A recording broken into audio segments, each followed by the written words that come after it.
ಸಮರ್ಪಣೆ ಸಮಾವೇಶದಲ್ಲಿ ಮುಖ್ಯ ಅತಿಥಿಗಳಾಗಿ ಭಾಗವಹಿಸಿರ್ತಕ್ಕಂಥ ರಾಜ್ಯದ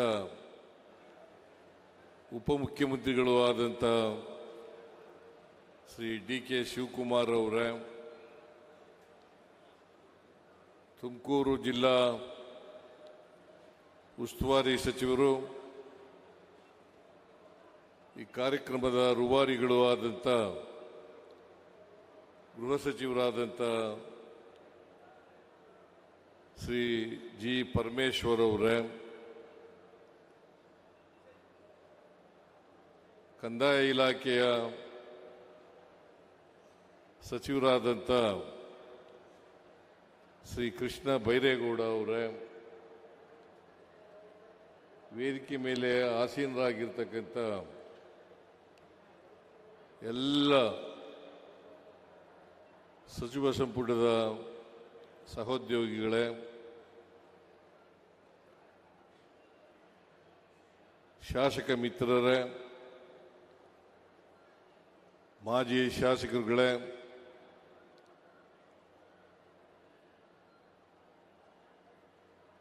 ಬೋರ್ಡ್ ಕಾರ್ಪೊರೇಷನ್ನ ಎಲ್ಲ ಅಧ್ಯಕ್ಷರುಗಳೇ, ಕಾಂಗ್ರೆಸ್ ಪಕ್ಷದ ಅಧ್ಯಕ್ಷರೇ, ಮುಖಂಡರುಗಳೇ,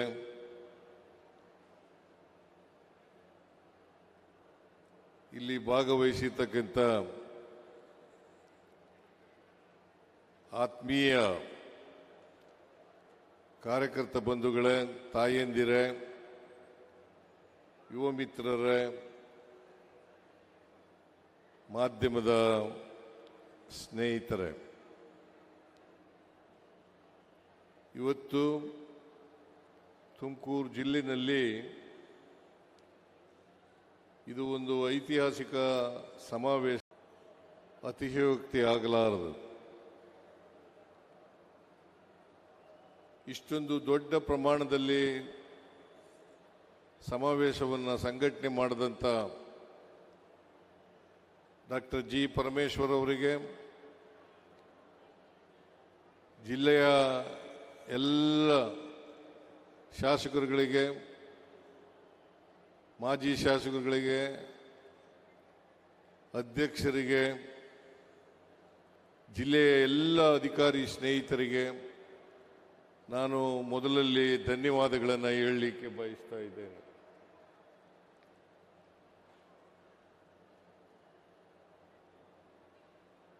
ಒಂದು ದೊಡ್ಡ ಪ್ರಮಾಣದಲ್ಲಿ ಸಂಘಟನೆ ಮಾಡ್ತಕ್ಕಂಥದ್ದು ಬಹಳ ಕಷ್ಟದ ಕೆಲಸ. ಆದರೂ ಕೂಡ ತುಮಕೂರು ಜಿಲ್ಲೆಯ ಜನ ಇವತ್ತು ಇಷ್ಟೊಂದು ದೊಡ್ಡ ಪ್ರಮಾಣದಲ್ಲಿ ಬಂದಿದ್ದೀರಿ, ಈ ಕಾರ್ಯಕ್ರಮದಲ್ಲಿ ಭಾಗವಹಿಸಿದ್ದೀರಿ.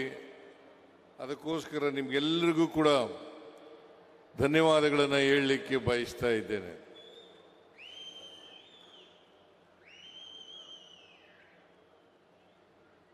ಡಾಕ್ಟರ್ ಪರಮೇಶ್ವರ್ ಅವರು ಅವರೇ ಸ್ವತಃ ನಮ್ಮ ಸರ್ಕಾರಕ್ಕೆ 3 ವರ್ಷ ತುಂಬುತ್ತಾ ಇದೆ. 3 ವರ್ಷದ ಕಾರ್ಯಕ್ರಮವನ್ನು ತುಮಕೂರಿನಲ್ಲಿ ಮಾಡ್ತೇನೆ ಅಂತ ಹೇಳಿದ್ರು. ನಾನು ಕೃಷ್ಣ ಬೈರೇಗೌಡರಿಗೆ ಮಾತಾಡಿದೆ. ಕೃಷ್ಣ ಬೈರೇಗೌಡರು ಕೂಡ ಈ ಕಾರ್ಯಕ್ರಮ ತುಮಕೂರಿನಲ್ಲಿ ಮಾಡಲಿಕ್ಕೆ ಒಪ್ಕೊಂಡ್ರು. ಹಾಗಾಗಿ ನಮ್ಮ 3ನೇ ವರ್ಷದ ಅವಧಿಯ ಕಾರ್ಯಕ್ರಮವನ್ನು ತುಮಕೂರಿನಲ್ಲಿ ಮಾಡ್ತಾ ಇದ್ದೇವೆ.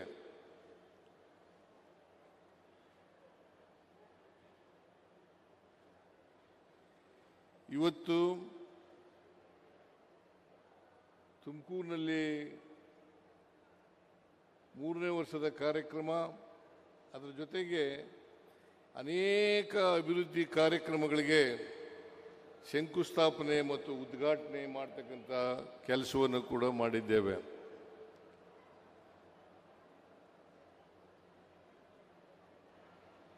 ಇವತ್ತು ತುಮಕೂರಿನಲ್ಲಿ ಒಂದು ವಸ್ತು ಪ್ರದರ್ಶನ ಕೂಡ ಏರ್ಪಾಡಾಗಿತ್ತು. ಆ ವಸ್ತು ಪ್ರದರ್ಶನದಲ್ಲಿ ನಮ್ಮ ಸರ್ಕಾರ ಬಂದ ಮೇಲೆ 3 ವರ್ಷಗಳಲ್ಲಿ ಆಗಿರ್ತಕ್ಕಂಥ ಎಲ್ಲ ತುಮಕೂರಿನಲ್ಲಿ ಆಗಿರ್ತಕ್ಕಂಥ ಅಭಿವೃದ್ಧಿ ಕಾರ್ಯಕ್ರಮಗಳು, ಸವಲತ್ತು ವಿತರಣಾ ಕಾರ್ಯಕ್ರಮಗಳು, ಇವೆಲ್ಲವನ್ನು ಕೂಡ ಜನರಿಗೆ ಪರಿಚಯಿಸ್ತಕ್ಕಂಥ ಕೆಲಸವನ್ನು ಡಾಕ್ಟರ್ ಪರಮೇಶ್ವರ್ ಅವರು ಮಾಡಿದ್ದಾರೆ. ಇದರಿಂದ ನಾವು ಅಧಿಕಾರಕ್ಕೆ ಬಂದ 3 ವರ್ಷದಲ್ಲಿ ಏನೇನು ಮಾಡಿದ್ದೇವೆ ಅಂತಕ್ಕಂಥದ್ದು ಜನರಿಗೆ ತಿಳುವಳಿಕೆಯನ್ನು ಕೊಡ್ತಕ್ಕಂಥ ಪ್ರಯತ್ನವನ್ನು ಕೂಡ ನಡೆಸಿದೆ. ಅದಕ್ಕೋಸ್ಕರ ಮತ್ತೊಮ್ಮೆ ಡಾಕ್ಟರ್ ಜಿ ಪರಮೇಶ್ವರ್ ಅವರಿಗೆ ಮತ್ತು ಅವರ ಎಲ್ಲ ಜಿಲ್ಲೆಯ ಎಲ್ಲ ಅಧಿಕಾರಿ ವರ್ಗದವರಿಗೆ ಧನ್ಯವಾದಗಳನ್ನು ಹೇಳಲಿಕ್ಕೆ ಬಯಸ್ತಾ ಇದ್ದೇನೆ.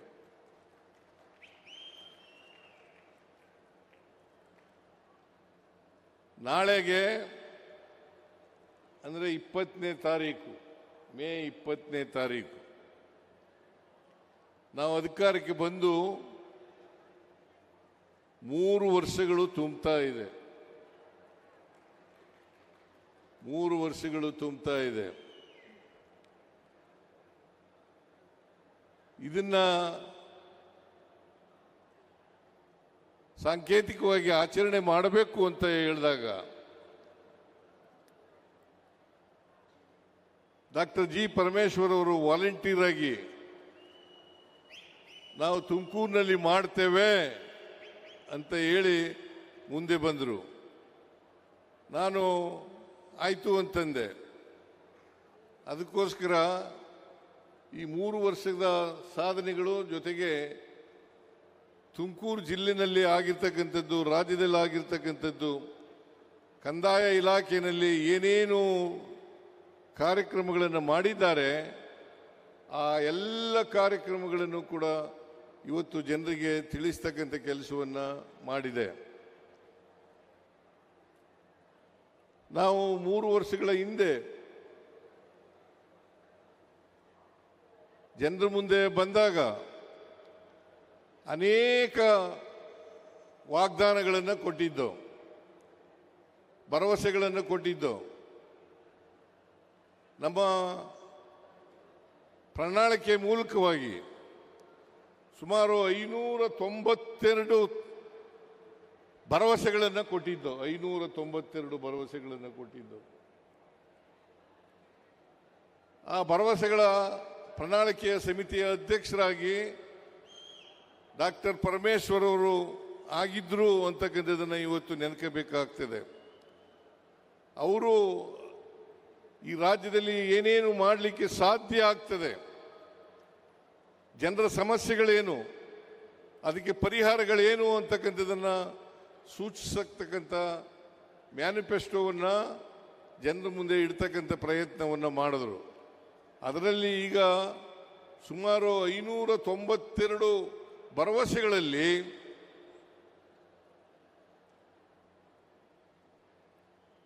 250ಕ್ಕೂ ಹೆಚ್ಚು ಭರವಸೆಗಳನ್ನು ಈಡೇರಿಸಿದ್ದೀವಿ. 250ಕ್ಕೂ ಹೆಚ್ಚು ಭರವಸೆಗಳನ್ನು ಈಡೇರಿಸಿದ್ದೀವಿ. ಉಳಿದ ಭರವಸೆಗಳನ್ನು ಕೂಡ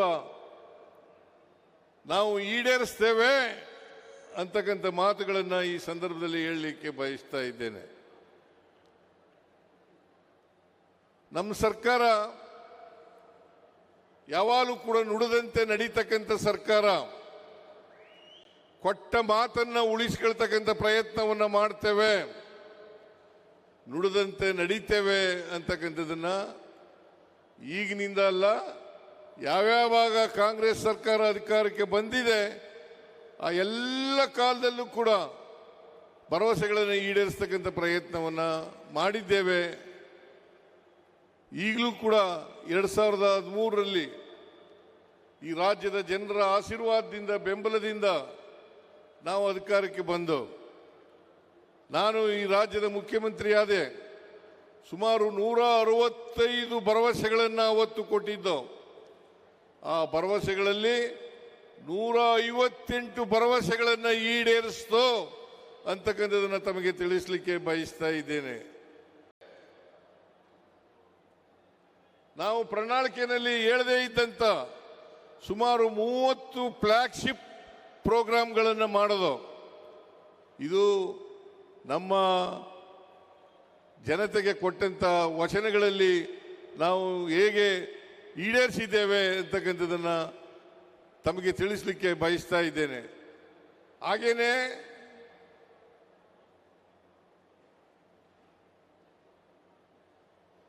ಎಲ್ಲ ಕಾರ್ಯಕ್ರಮಗಳನ್ನು ಸುಮಾರು 5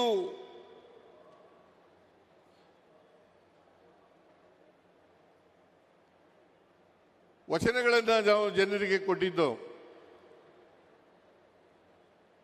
ಆ 5 ವಚನಗಳನ್ನು ಈ ವರ್ಷನೇ ಈಡೇರಿಸ್ತೀವಿ ಅಂತ ಹೇಳಿದ್ದು.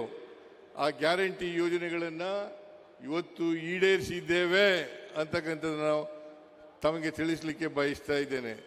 ಗ್ಯಾರಂಟಿ ಯೋಜನೆಗಳು ಶಕ್ತಿ ಯೋಜನೆ, ಗೃಹಲಕ್ಷ್ಮಿ ಯೋಜನೆ, ಗೃಹ ಜ್ಯೋತಿ ಯೋಜನೆ, ಅನ್ನಭಾಗ್ಯ ಕಾರ್ಯಕ್ರಮ, ಯುವ ನಿಧಿ ಕಾರ್ಯಕ್ರಮ, ಎಲ್ಲ ಕಾರ್ಯಕ್ರಮಗಳನ್ನು ಕೂಡ ನಾವು ಅಧಿಕಾರಕ್ಕೆ ಬಂದ ಒಂದೇ ವರ್ಷದಲ್ಲಿ ಇವನ್ನ ಜಾರಿ ಮಾಡಿದ್ದೇವೆ ಅಂತಕ್ಕಂಥ ಮಾತುಗಳನ್ನು ಹೇಳಲಿಕ್ಕೆ ಬಯಸ್ತಾ ಇದ್ದೇನೆ. ನಾವು ಇವುಗಳನ್ನು ಘೋಷಣೆ ಮಾಡಿದಾಗ ವಿರೋಧ ಪಕ್ಷದವರು ಹೇಳಿದ್ರು ಇವುಗಳನ್ನು ಜಾರಿ ಮಾಡಲಿಕ್ಕೆ ಸಾಧ್ಯ ಇಲ್ಲ, ಈ ದೇಶದ ಪ್ರಧಾನಮಂತ್ರಿ ಆದಿಯಾಗಿ ಅವರೂ ಕೂಡ ಹೇಳಿದ್ರು ಇವನ್ನ ಜಾರಿ ಮಾಡಲಿಕ್ಕೆ ಸಾಧ್ಯ ಇಲ್ಲ.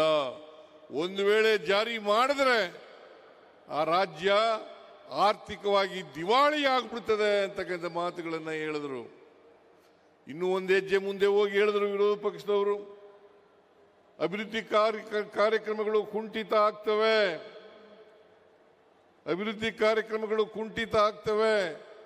ಅಭಿವೃದ್ಧಿ ಕಾರ್ಯಕ್ರಮಗಳಿಗೆ ದುಡ್ಡಿಲ್ಲ, ಖಜಾನೆ ಖಾಲಿ ಆಗ್ತದೆ ಅಂತಕ್ಕಂಥ ಮಾತುಗಳನ್ನು ಹೇಳಿದ್ರು. ನಾವು ಇವತ್ತು ಎಲ್ಲ ಗ್ಯಾರಂಟಿ ಯೋಜನೆಗಳನ್ನು ಜಾರಿ ಮಾಡಿ ಜನತೆಗೆ ಕೊಟ್ಟಿದ್ದಂಥ ಪ್ರಣಾಳಿಕೆಯಲ್ಲಿ ಹೇಳಿದ್ದಂಥ ಭರವಸೆಗಳನ್ನು ಕೂಡ ಈಡೇರಿಸಿ ಈ ರಾಜ್ಯದ ಅಭಿವೃದ್ಧಿಯನ್ನು ಮಾಡಿದ್ದೇವೆ ಅಂತಕ್ಕಂಥ ಮಾತುಗಳನ್ನು ಹೇಳಲಿಕ್ಕೆ ಬಯಸ್ತಾ ಇದ್ದೇನೆ. ಇವತ್ತು ನಾವು ಅಧಿಕಾರಕ್ಕೆ ಬಂದ ಮೇಲೆ ಒಂದೇ ತಿಂಗಳಲ್ಲಿ ಅಧಿಕಾರಕ್ಕೆ ಬಂದದು 20ನೇ ತಾರೀಕು, ಮೇ 20ನೇ ತಾರೀಕು, ಜೂನ್ 11ನೇ ತಾರೀಕಿಗೆ ಶಕ್ತಿ ಯೋಜನೆಯನ್ನು ಜಾರಿ ಮಾಡೋದು. ಜುಲೈ ತಿಂಗಳಲ್ಲಿ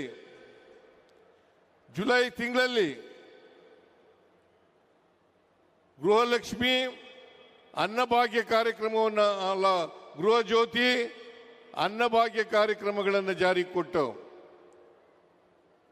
ಆಗಸ್ಟ್ ತಿಂಗಳಲ್ಲಿ ಮೈಸೂರಿನಲ್ಲಿ ಗೃಹಲಕ್ಷ್ಮಿ ಯೋಜನೆಯನ್ನು ಜಾರಿ ಕೊಟ್ಟು, ಶಿವಮೊಗ್ಗದಲ್ಲಿ ಯುವ ನಿಧಿ ಕಾರ್ಯಕ್ರಮವನ್ನು ಜಾರಿ ಮಾಡಿದೋ. ಆದ್ರಿಂದ ನಾವು ಕೊಟ್ಟಂತೆ ನಡ್ಕೊಂಡಿದ್ದೇವೆ ಅಂತಕ್ಕಂಥ ಮಾತುಗಳನ್ನು ಇವತ್ತು ಹೇಳಲಿಕ್ಕೆ ಬಯಸ್ತಾ ಇದ್ದೇನೆ. ಸುಮಾರು 1,40,000ಕ್ಕೂ ಹೆಚ್ಚು ಕೋಟಿ ರೂಪಾಯಿಗಳನ್ನು ಈ ಗ್ಯಾರಂಟಿ ಯೋಜನೆಗಳಿಗೆ ಖರ್ಚು ಮಾಡಿದ್ದೇವೆ. 1,40,000 ಕೋಟಿಗೂ ಹೆಚ್ಚು ಹಣವನ್ನು ಗ್ಯಾರಂಟಿ ಯೋಜನೆಗಳಿಗೆ ಖರ್ಚು ಮಾಡಿದ್ದೇವೆ. ಇದರಿಂದ ನಮ್ಮ ನಾವು ಜನರಿಗೆ ಏನು ಹೇಳಿದ್ದೋ, ನಾವು ಸಂವಿಧಾನದ ರೀತಿಯ ನಡ್ಕೊಳ್ತೇವೆ. ಬಾಬಾ ಸಾಹೇಬ್ ಅಂಬೇಡ್ಕರ್ ಅವರು ಸಂವಿಧಾನ ರಚನಾ ಸಭೆಯಲ್ಲಿ ಒಂದು ಮಾತನ್ನ ಹೇಳಿದ್ರು. ಏನಪ್ಪ ಅದು ಅಂತಂದ್ರೆ, ರಾಜಕೀಯ ಸ್ವಾತಂತ್ರ್ಯ ಯಶಸ್ವಿ ಆಗಬೇಕಾದ್ರೆ ಪ್ರತಿಯೊಬ್ಬರಿಗೂ ಕೂಡ ಸಾಮಾಜಿಕವಾಗಿ ಆರ್ಥಿಕವಾಗಿ ಶಕ್ತಿಯನ್ನು ತುಂಬಿದಾಗ ಮಾತ್ರ ರಾಜಕೀಯ ಸ್ವಾತಂತ್ರ್ಯ ಸಾರ್ಥಕ ಆಗ್ತದೆ ಅಂತಕ್ಕಂಥ ಮಾತುಗಳನ್ನು ಹೇಳಿದರು. ಅದರಂತೆ ನಾವು ಇವತ್ತು ಸಮಾಜದಲ್ಲಿರ್ತಕ್ಕಂಥ ಯಾವುದೇ ಭೇದ ಭಾವ ಮಾಡದೇನೆ, ಅದು ಹಿಂದೂಗಳಿರಲಿ, ಕ್ರಿಶ್ಚಿಯನ್ರಿರಲಿ, ಮುಸಲ್ಮಾನರಿರಲಿ, ಬೌದ್ಧರಿರಲಿ, ಜೈನರಿರಲಿ, ಎಲ್ಲ ಜಾತಿಯ ಜನ, ಎಲ್ಲ ಧರ್ಮದ ಜನ, ಎಲ್ಲರಿಗೂ ಕೂಡ ಎಲ್ಲ ಜಾತಿ ಧರ್ಮದಲ್ಲಿರ್ತಕ್ಕಂಥ ಬಡವರು, ಈ ಬಡವರಿಗೆ ಆರ್ಥಿಕವಾಗಿ ಸಾಮಾಜಿಕವಾಗಿ ಶಕ್ತಿ ತುಂಬತಕ್ಕಂಥ ಕೆಲಸವನ್ನು ಮಾಡಿದ್ದೇವೆ. ಯಾವುದೇ ರಾಜಕೀಯ ಇದರಲ್ಲಿ ಮಾಡಿಲ್ಲ. ಭಾರತೀಯ ಜನತಾ ಪಕ್ಷದವ್ರ ರೀತಿಯಲ್ಲಿ ವಿಷ ಹಿಂಡ್ತಕ್ಕಂಥ, ದ್ವೇಷದ ಬೆಂಕಿಯನ್ನು ಹಾಕ್ತಕ್ಕಂಥ ಕೆಲಸವನ್ನು ನಾವು ಮಾಡಲಿಲ್ಲ. ಅವರು ಇವತ್ತು ಅಧಿಕಾರದಲ್ಲಿ ಇರ್ತಕ್ಕಂಥದ್ದು ದ್ವೇಷವನ್ನು ಹಚ್ಚಿ, ಬೆಂಕಿ ಹಚ್ಚಿ, ಹಿಂದೂ ಮುಸ್ಲಿಂ ಗಲಾಟೆಯನ್ನು ಮಾಡಿಸಿ ಅಧಿಕಾರಕ್ಕೆ ಬಂದಿದ್ದಾರೆ ಅಂತಕ್ಕಂಥ ಮಾತುಗಳನ್ನು ಹೇಳಲಿಕ್ಕೆ ಬಯಸ್ತಾ ಇದ್ದೇನೆ. ಇವತ್ತು ಅಧಿಕಾರಕ್ಕೋಸ್ಕರವಾಗಿ ಏನೆಲ್ಲ ಬಿಜೆಪಿಯವರು ಮಾಡ್ತಾರೆ ಅಂತಕ್ಕಂಥದ್ದನ್ನು ನಾನು ಹೇಳಲಿಕ್ಕೆ ಹೋಗಲ್ಲ, ನಿಮಗೆಲ್ಲ ಗೊತ್ತಾಗಿದೆ ಅಂತಕ್ಕಂಥದ್ದು ನನ್ನ ಭಾವನೆ. ನರೇಂದ್ರ ಮೋದಿಯವರು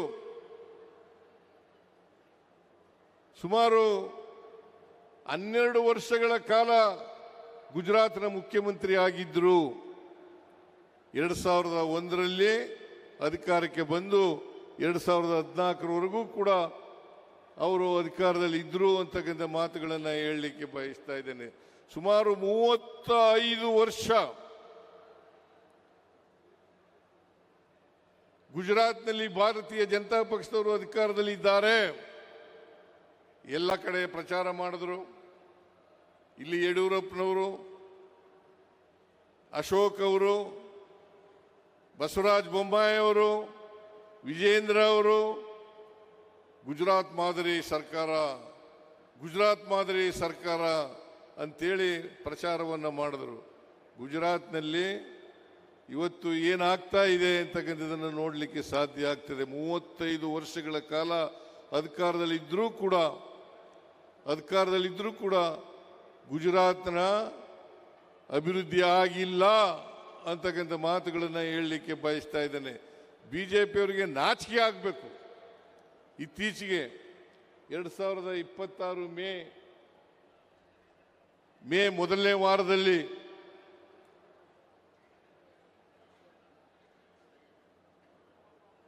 ಗುಜರಾತ್ನಲ್ಲಿ ಒಬ್ಬ ಕಾರ್ಮಿಕನ ಮಗಳು ಹೆಂಡತಿ, ಅವನು 2,000 ರೂಪಾಯಿ ಬಾಡಿಗೆನಲ್ಲಿದ್ದ. 2,000 ರೂಪಾಯಿ ಬಾಡಿಗೆನಲ್ಲಿದ್ದಂಥ ವ್ಯಕ್ತಿ ಬಾಡಿಗೆ ಕೊಡಕ್ಕಾಗಲಿಲ್ಲ.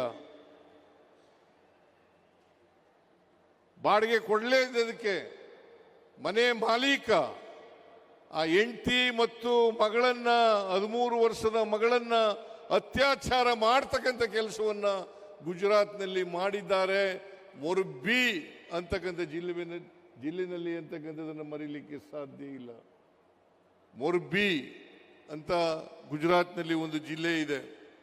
ಆ ಮೊರ್ಬಿ ಅಂತಕ್ಕಂಥ ಜಿಲ್ಲೆನಲ್ಲಿ 13 ವರ್ಷದ ಬಾಲಕಿ, ಇನ್ನು ಎಳೆಯ ವಯಸ್ಸು, ಆ ಬಾಲಕಿ ಹೆಂಡತಿಗೆ ಅತ್ಯಾಚಾರ ಮಾಡದಂಥ ಘಟನೆ ಗುಜರಾತ್ನಲ್ಲಿ ನಡೆದಿದೆ ಅಂತಕ್ಕಂಥ ಮಾತುಗಳನ್ನು ಹೇಳಲಿಕ್ಕೆ ಬಯಸ್ತಾ ಇದ್ದೇನೆ. ಅದರಿಂದ ಇವತ್ತು ಗುಜರಾತ್ ಮಾದರಿ ಅಲ್ಲ, ಕರ್ನಾಟಕ ಸರ್ಕಾರ ನಾವೇನು ಮಾಡ್ತಾ ಇದ್ದೀವಿ ಇದು ಮಾದರಿಯಾದಂಥ ಸರ್ಕಾರ ಅಂತಕ್ಕಂಥ ಮಾತುಗಳನ್ನು ತಮಗೆ ತಿಳಿಸಲಿಕ್ಕೆ ಬಯಸ್ತಾ ಇದ್ದೇನೆ.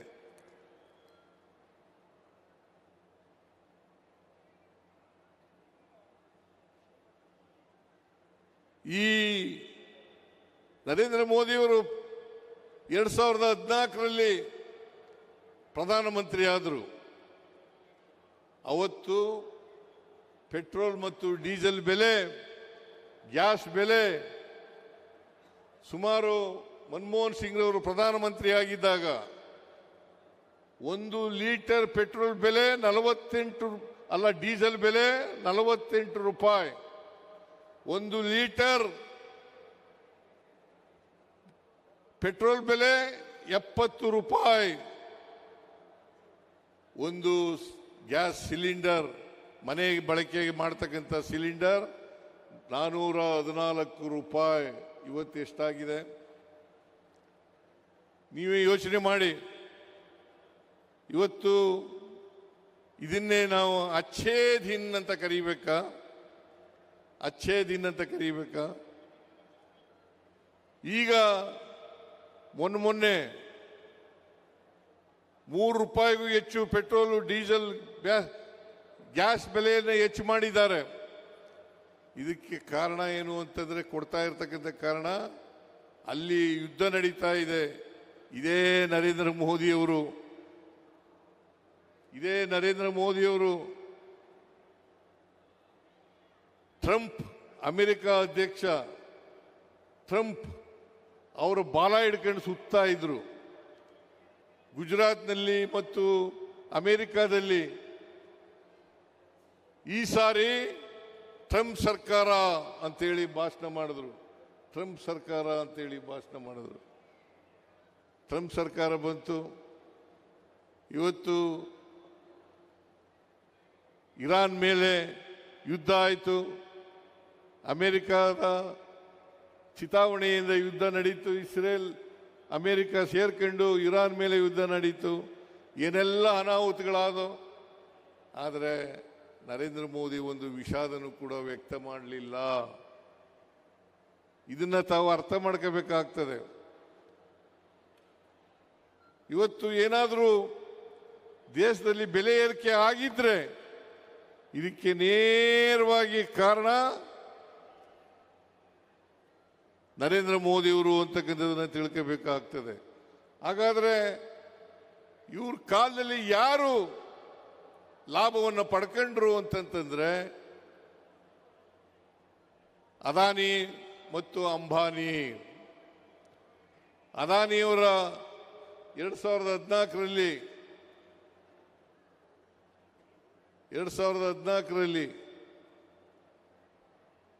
ಅವರ ಒಟ್ಟು ಆದಾಯ ಇದ್ದದ್ದು 16,500 ಕೋಟಿ.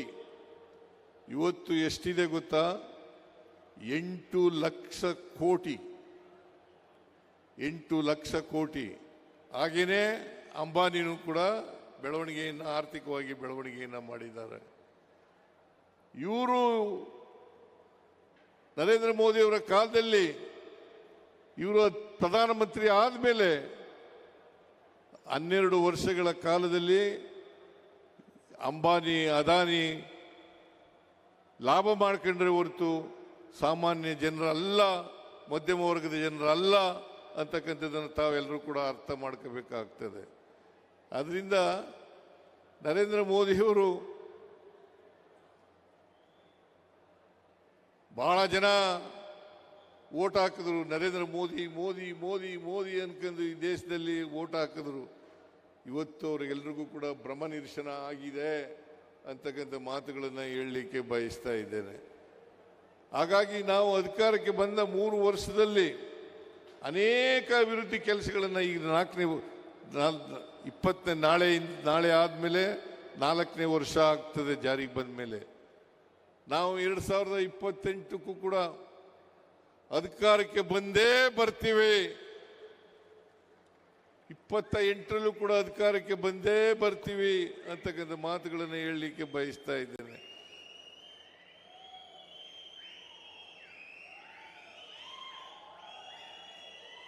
ಬರ್ತೀವಿ ಅಲ್ವಾ?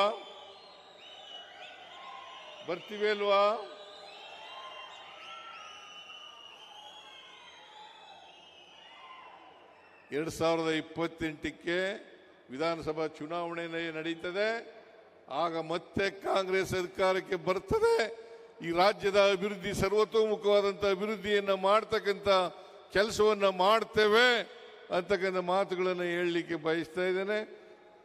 28ರಲ್ಲಿ ನಾವು ಕೊಡ್ತಕ್ಕಂಥ ಪ್ರಣಾಳಿಕೆ, ಆ ಪ್ರಣಾಳಿಕೆ ಈ ರಾಜ್ಯದ ಆರ್ಥಿಕವಾಗಿ, ಸಾಮಾಜಿಕವಾಗಿ ಬೆಳವಣಿಗೆಗೆ ಮತ್ತು ಎಲ್ಲ ಜನರು ಕೂಡ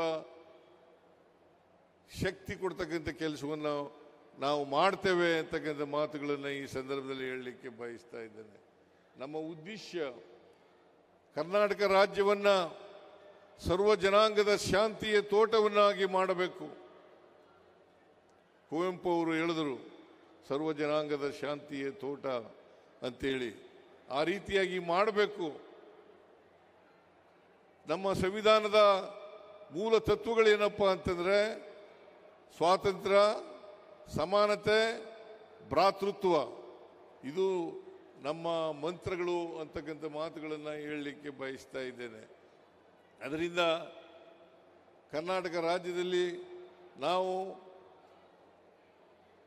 ಸಮಾನತೆಯ ಸಮಾಜವನ್ನು ನಿರ್ಮಾಣ ಮಾಡ್ತಕ್ಕಂಥದ್ದು, ಎಲ್ರಿಗೂ ಸಮಾನ ಅವಕಾಶಗಳು ಸಿಗ್ತಕ್ಕಂಥ ಕೆಲಸವನ್ನು ಮಾಡ್ತಕ್ಕಂಥದ್ದು, ಇದೇ ನಮ್ಮ ಸಂವಿಧಾನದ ಮೂಲ ಆಶಯ ಅಂತಕ್ಕಂಥ ಮಾತುಗಳನ್ನು ಹೇಳಲಿಕ್ಕೆ ಬಯಸ್ತಾ ಇದ್ದೇನೆ. ನಮ್ಮ ಮೂಲ ಆಶಯವಾದಂಥ ಸರ್ವ ಜನಾಂಗಕ್ಕೂ ಸರ್ವರ ಸಮಬಾಳು ನಮ್ಮ ಉದ್ದೇಶ ಅಂತಕ್ಕಂಥ ಮಾತುಗಳನ್ನು ಈ ಸಂದರ್ಭದಲ್ಲಿ ಹೇಳಿ, ನಾನು ಈ ದಿಕ್ಕಿನಲ್ಲಿ ಇನ್ನೂ 2 ವರ್ಷ ಅವಧಿ ಇದೆ. ಈ 2 ವರ್ಷದಲ್ಲಿ ನಾವು ಅನೇಕ ನಮ್ಮ ಎಲ್ಲ ಭರವಸೆಗಳನ್ನು ಈಡೇರಿಸ್ತೇವೆ ಅಂತಕ್ಕಂಥ ಮಾತುಗಳನ್ನು ಹೇಳಲಿಕ್ಕೆ ಬಯಸ್ತಾ ಇದ್ದೇನೆ. ಬಹುತೇಕವಾಗಿ ಇವತ್ತು ನಾವು ಈ ಎಲ್ಲ ಕಾರ್ಯಕ್ರಮಗಳನ್ನು 3 ವರ್ಷದ ಕಾರ್ಯಕ್ರಮಗಳನ್ನು ಮಾಡಿದ ಮೇಲೆ, ಗ್ಯಾರಂಟಿ ಯೋಜನೆಗಳನ್ನು ಜಾರಿ ಕೊಟ್ಟ ಮೇಲೆ ಕರ್ನಾಟಕದಲ್ಲಿ ನಾವು ವ್ಯಕ್ತಿ ವರಮಾನ ಇದೆಯಲ್ಲ, ಅದರಲ್ಲಿ ಇಡೀ ದೇಶದಲ್ಲೇ ನಾವು ಮೊದಲನೇ ಸ್ಥಾನದಲ್ಲಿ ಇದ್ದೇವೆ ಅಂತಕ್ಕಂಥ ಮಾತುಗಳನ್ನು ಹೇಳಲಿಕ್ಕೆ ಬಯಸ್ತಾ ಇದ್ದೇನೆ. ಅದರಿಂದ ಈಗ ನೋಡಬೇಕು,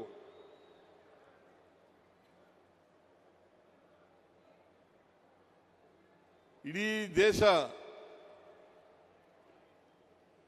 ದೇಶ GST ಬೆಳವಣಿಗೆಯಲ್ಲಿ 7.4% ಬೆಳವಣಿಗೆಯನ್ನು ಕಂಡಿದ್ರೆ, ಕರ್ನಾಟಕದಲ್ಲಿ ನಾವು 8.1ರ ಬೆಳವಣಿಗೆಯನ್ನು ನಾವು ಕಂಡಿದ್ದೇವೆ. ಇದನ್ನು ಏನು ತೋರಿಸುತ್ತೆ ಅಂತಂದರೆ ನಾವು ದೇಶದ GSDBಗೆ ಸಾಕಷ್ಟು ಕೊಡುಗೆಯನ್ನು ಕೊಡ್ತಾ ಇದ್ದೀವಿ. ಮತ್ತು ಆರ್ಥಿಕವಾಗಿ, ಸಾಮಾಜಿಕವಾಗಿ ನಾವು ಇಡೀ ದೇಶದಲ್ಲಿ ನಾವು ಉತ್ತಮ ಸ್ಥಾನದಲ್ಲಿ ಇದ್ದೇವೆ ಅಂತಕ್ಕಂಥ ಮಾತುಗಳನ್ನು ಹೇಳಲಿಕ್ಕೆ ಬಯಸ್ತಾ ಇದ್ದೇನೆ. ಅದರಿಂದ ಆರ್ಥಿಕವಾಗಿ, ಸಾಮಾಜಿಕವಾಗಿ ಇಡೀ ದೇಶದಲ್ಲಿ ನಾವು ಬಹಳ ಉತ್ತಮವಾಗಿದ್ದೇವೆ ಅಂತಕ್ಕಂಥ ಮಾತುಗಳನ್ನು ಹೇಳಿ, BJPಯವರು ಏನು ಪ್ರಚಾರ ಮಾಡ್ತಾ ಇದ್ದಾರೆ, ಅಪಪ್ರಚಾರ ಮಾಡ್ತಾ ಇದ್ದಾರೆ ನಮ್ಮ ಮೇಲೆ, ಆ ಅಪಪ್ರಚಾರಗಳಿಗೆಲ್ಲ ಕೂಡ ಸುಳ್ಳು ರಾಜಕೀಯಕ್ಕೋಸ್ಕರ ಮಾಡ್ತಾ ಇದ್ದಾರೆ ಅಂತಕ್ಕಂಥ ಮಾತುಗಳನ್ನು ಹೇಳಲಿಕ್ಕೆ ಬಯಸ್ತಾ ಇದ್ದೇನೆ. ಅದರಿಂದ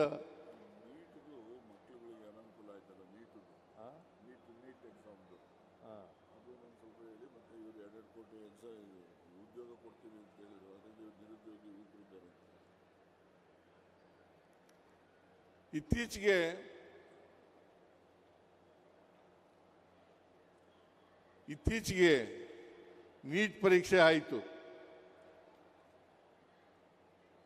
ಪ್ರಶ್ನೆ ಪತ್ರಿಕೆ ಲೀಕ್ ಆಯಿತು.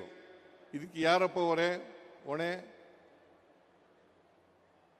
ಇದಕ್ಕೆ ಹೊಣೆ ಕೇಂದ್ರ ಸರ್ಕಾರ, ನರೇಂದ್ರ ಮೋದಿಯವರ ಸರ್ಕಾರ. ನರೇಂದ್ರ ಮೋದಿಯವರು ಈ ಜವಾಬ್ದಾರಿಯನ್ನು ತಗೊಳ್ಬೇಕಾಗ್ತದೆ. ಅಷ್ಟೇ ಅಲ್ಲ, ಸುಮಾರು 22 ಲಕ್ಷ ವಿದ್ಯಾರ್ಥಿಗಳು ನೀಟ್ ಪರೀಕ್ಷೆಯನ್ನು ಬರೆದಿದ್ರು. ಅದು ಲೀಕ್ ಆಯಿತು. ಈಗ ಪರೀಕ್ಷೆ ಮುಂದೂಡಿದ್ದಾರೆ. ಅನೇಕ ಜನ ಆತ್ಮಹತ್ಯೆಯನ್ನು ಮಾಡ್ಕೊಂಡ್ರು. ಈ ಆತ್ಮಹತ್ಯೆಗೆ ನೇರ ಕಾರಣ ಕೇಂದ್ರ ಸರ್ಕಾರ ಅಂತಕ್ಕಂಥ ಮಾತುಗಳನ್ನು ಹೇಳಲಿಕ್ಕೆ ಬಯಸ್ತಾ ಇದ್ದೇನೆ. ಅದರಿಂದ ಈ ನೀಟ್ ಪರೀಕ್ಷೆನೂ ಕೂಡ ಮಾಡೋಕ್ಕಾಗಲಿಲ್ಲ. ನಾವು CET ಪರೀಕ್ಷೆ ಮಾದರಿನಲ್ಲಿ ಮಾಡಿ ಅಂತ ಹೇಳಿದ್ದು, ಅದನ್ನು ಮಾಡಲಿಲ್ಲ. CET ಕರ್ನಾಟಕದಲ್ಲಿ ಇದ್ದಂಥ ಕಾಮನ್ ಎಂಟ್ರೆನ್ಸ್ ಟೆಸ್ಟ್ ಅದನ್ನು ಕೂಡ ಆ ಮಾದರಿನಲ್ಲಿ ಮಾಡಿ ಅಂತ ಹೇಳಿದ್ದು. ಆದರೂ ಕೂಡ ನಮ್ಮ ಸಲಹೆಯನ್ನು ಅವರು ತಿರಸ್ಕಾರ ಮಾಡಿ ಅವರು ನೀಟ್ ಪರೀಕ್ಷೆಯನ್ನು ಮಾಡಿದ್ರು. ನೀಟ್ ಪರೀಕ್ಷೆ ಇವತ್ತು 22 ಲಕ್ಷ ವಿದ್ಯಾರ್ಥಿಗಳ ಭವಿಷ್ಯವನ್ನು ಹಾಳು ಮಾಡ್ತಕ್ಕಂಥ ಪ್ರಯತ್ನವನ್ನು ಮಾಡಿದ್ದಾರೆ ಅಂತಕ್ಕಂಥ ಮಾತುಗಳನ್ನು ಹೇಳಲಿಕ್ಕೆ ಬಯಸ್ತಾ ಇದ್ದೇನೆ. ಇವತ್ತು ನಿರುದ್ಯೋಗ ಸುಮಾರು ದೇಶದಲ್ಲಿ 67% ನಿರುದ್ಯೋಗ ಇದೆ. ಇದೇ ಮೋದಿಯವರು ಹೇಳಿದರು 2014ರಲ್ಲಿ ನಾವು ಅಧಿಕಾರಕ್ಕೆ ಬಂದರೆ ಪ್ರತಿ ವರ್ಷ 2 ಕೋಟಿ ಉದ್ಯೋಗಗಳನ್ನು ಸೃಷ್ಟಿ ಮಾಡಿ ಯುವಕರಿಗೆ ಯುವತಿಯರಿಗೆ ಕೊಡ್ತೇವೆ ಅಂತಕ್ಕಂಥ ಮಾತುಗಳನ್ನು ಹೇಳಿದರು. ಅವರು ಪ್ರತಿ ವರ್ಷ ಅಂದರೆ ಈಗ 12 ವರ್ಷ ಅಧಿಕಾರದಲ್ಲಿದ್ದಾರೆ. ಈ 12 ವರ್ಷದಲ್ಲಿ 24 ಕೋಟಿ ನಿರುದ್ಯೋಗಿಗಳಿಗೆ ಉದ್ಯೋಗವನ್ನು ಕೊಡಬೇಕಾಗಿತ್ತು. ಆದರೆ ಅವರು 2 ಕೋಟಿ ಉದ್ಯೋಗನೂ ಕೂಡ ಸೃಷ್ಟಿ ಮಾಡಲಿಕ್ಕೆ ಸಾಧ್ಯ ಆಗಲಿಲ್ಲ ಈ 10 ವರ್ಷದಲ್ಲಿ. ಅದರಿಂದ ಅಚ್ಚೇ ದಿನ ಬರ್ತದೆ ಅಂತ ಹೇಳಿದ್ರಲ್ಲ, ಅದು ಇನ್ನೂ ಕೂಡ ಜಾರಿಯಾಗದೆ ಉಳಿದಿರ್ತಕ್ಕಂಥ ಭರವಸೆ, ನರೇಂದ್ರ ಮೋದಿಯವರು ಹೇಳಿದಂಥ ಭರವಸೆ. ವಿದೇಶದಲ್ಲಿ ಕಪ್ಪು ಹಣ ಇದೆ, ಆ ಕಪ್ಪು ಹಣವನ್ನು ತಗೊಬಂದು ಪ್ರತಿಯೊಬ್ಬರಿಗೂ ಕೂಡ ಅವರ ಅಕೌಂಟ್ಗಳಿಗೆ 15 ಲಕ್ಷ ಕೊಡ್ತೀವಿ ಅಂತ ಹೇಳಿದ್ರು. ರೈತರ ಆದಾಯವನ್ನು ದುಪ್ಪಟ್ಟು ಮಾಡ್ತೀವಿ ಅಂತ ಹೇಳಿದರು.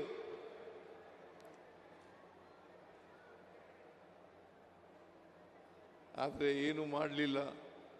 ನರೇಂದ್ರ ಮೋದಿಯವರು ಸಂಪೂರ್ಣವಾಗಿ ವಿಫಲರಾಗಿದ್ದಾರೆ.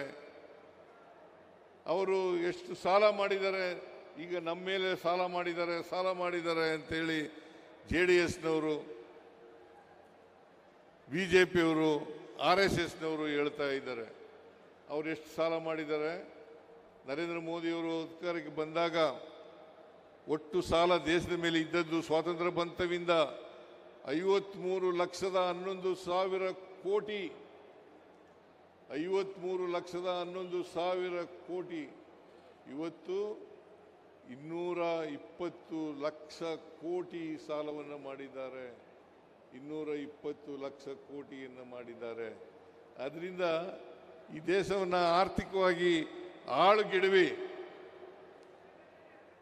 ಹಿಂದೂ ಮುಸ್ಲಿಂ ಮಧ್ಯೆ ಬೆಂಕಿ ಹಚ್ಚಿ ದೇಶವನ್ನು ಇಬ್ಬಾಗ ಮಾಡ್ತಕ್ಕಂಥ ಪ್ರಯತ್ನವನ್ನು, ಸಮಾಜವನ್ನು ಇಬ್ಬಾಗ ಮಾಡ್ತಕ್ಕಂಥ ಪ್ರಯತ್ನವನ್ನು ಮಾಡ್ತಾ ಇದ್ದಾರೆ. ನಾವು ನೆಮ್ಮದಿಯ ಗ್ಯಾರಂಟಿ ಸರ್ಕಾರವನ್ನು ಕೊಟ್ಟರೆ ಅವರು ನೆಮ್ಮದಿಯನ್ನು ಕಿತ್ಕೊಳ್ತಕ್ಕಂಥ ಸರ್ಕಾರವನ್ನು ಕೊಡ್ತಾರೆ ಅಂತಕ್ಕಂಥ ಮಾತುಗಳನ್ನು ಈ ಸಂದರ್ಭದಲ್ಲಿ ಹೇಳಲೇಬೇಕಾಗ್ತದೆ. ಅದರಿಂದ ತಾವೆಲ್ಲ ಯೋಚನೆ ಮಾಡಬೇಕು. ಈ ಬಿಜೆಪಿ ಅಧಿಕಾರದಲ್ಲಿ ಇದ್ದರೆ ಏನಾಗ್ತದೆ ದೇಶ ಅಂತಕ್ಕಂಥದ್ದನ್ನು ಯೋಚನೆ ಮಾಡಿ ಮುಂದೆ ಬರ್ತಕ್ಕಂಥ ಚುನಾವಣೆಯಲ್ಲಿ ನಿಮ್ಮ ಆಶೀರ್ವಾದ, ಬೆಂಬಲ ಎಲ್ಲ ಇರಲಿ ಅಂತಕ್ಕಂಥ ಮಾತುಗಳನ್ನು ಹೇಳಿ ಮತ್ತೊಮ್ಮೆ ಜಿಲ್ಲೆಯ ಉಸ್ತುವಾರಿ ಸಚಿವರಿಗೆ ಮತ್ತೆ ಅವ್ರ ಜೊತೆಯಲ್ಲಿ ಕೆಲಸ ಮಾಡಿದಂಥ ಎಲ್ಲ ಶಾಸಕರಿಗೆ, ಅಧಿಕಾರಿಗಳಿಗೆ ಧನ್ಯವಾದಗಳನ್ನು ಸರ್ಕಾರದ ವತಿಯಿಂದ ಹೇಳಿ, ಕೃಷ್ಣ ಬೈರೇಗೌಡರಿಗೂ ಕೂಡ ಧನ್ಯವಾದಗಳನ್ನು ಹೇಳಿ ನನ್ನ ಮಾತುಗಳನ್ನು ಮುಗಿಸ್ತೇನೆ. ಜೈ ಹಿಂದ್, ಜೈ ಕರ್ನಾಟಕ, ಜೈ ಸಂವಿಧಾನ್.